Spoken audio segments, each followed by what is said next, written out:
இன்றைய ஆன்மீக தகவல் நிகழ்ச்சியில் பெரியபாளையத்தம்மன் கோயிலுக்கு போய் வேண்டுதல் வச்சுக்கிட்டோம் அப்படின்னா எந்த மாதிரியான சிறப்பு, பெரியபாளையத்தம்மனை பிரார்த்தனை பண்ணும் பொழுது எந்தெந்த மாதிரியான நன்மைகள் கிடைக்குது அப்படிங்கிற விஷயத்தை உங்களுடைய நிகழ்ச்சியில் சொல்லுங்க அப்படின்னு கடந்த வாரமே ஒரு சில நேயர்கள் கேட்டிருந்தீங்க. பொதுவாகவே எந்த ஒரு அம்மன் சன்னதியாக இருந்தாலும் அந்த அம்மன் சன்னதியில் வழிபாடு வச்சுக்கிறது அல்லது வேண்டுதல் வச்சுக்கிறது அல்லது பிரார்த்தனை வச்சுக்கிறது அல்லது நேர்த்திக்கடன் செய்வதாக வேண்டிக்கிறது, இந்த மாதிரியான விஷயங்களுக்கு உங்களுக்கு மிக விரைவிலேயே, அதாவது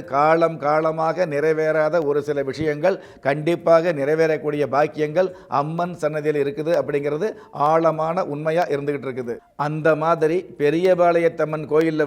நூற்றுக்கணக்கான சிறப்புகள் இருந்துகிட்டு இருந்தால் கூட, குறிப்பாக உங்களுடைய வாழ்க்கையில் நீங்கள் நல்லவனாக இருந்து நல்லவராக இருக்கக்கூடிய நீங்கள், அதாவது உங்களுக்கு கிடைக்க வேண்டிய வெகுமானம் கிடைச்சா நல்லது, ஆனால் நல்லவராக இருந்தும் நல்ல பேர் கிடைக்காம அவமானம் வந்ததுன்னு வைங்களே, அந்த மாதிரி அவமானமாக உள்ளவங்க தன்னுடைய உடம்புல வஸ்திரம் இல்லாமல் வேப்பிலையை மட்டுமே வஸ்திரமாக அணிஞ்சுக்கிட்டு அந்த கோயிலில் அதிகாலை நேரத்தில் வேண்டுதல் வச்சுக்கிட்டீங்க அப்படின்னா, இந்த உலகத்தில் நல்லவனாக இருக்கிற ஒரு மனுஷாளுக்கு, வல்லவனாக இருக்கிற ஒரு மனுஷாளுக்கு தேவையில்லாமல் அவமானம் ஏற்பட்டுச்சு அப்படின்னா, அந்த அவமானம் ஏற்படுத்தின அந்த நபர்கள் மூலமாகவே உங்களுக்கு வெகுமானம் கிடைக்கக்கூடிய வாய்ப்புகளை மிக விரைவிலேயே சந்திக்க முடியும். ஒன்று. அதே மாதிரி பொதுவாகவே பெண்களுக்கு பார்த்தீங்க அப்படின்னா, திருமணமானவர்களுக்கு நிறைய பேருக்கு புத்தர பேர் தாமதம் அப்படிங்கிறது யதார்த்தமாக இருக்கலாம். ஆனால் இன்னும் சில பேருக்கு பார்த்தீங்கன்னா புத்தர பேர் கிடைக்காத ஒரு சூழல் இருந்துகிட்டு இருக்கும். அந்த மாதிரி புத்தர பேர் கிடைக்காத பாக்கியவதிகள் நீங்கள் எந்த ராசியாக இருந்தாலும், எந்த லக்னமாக இருந்தாலும், எந்த நட்சத்திரமாக இருந்தாலும்,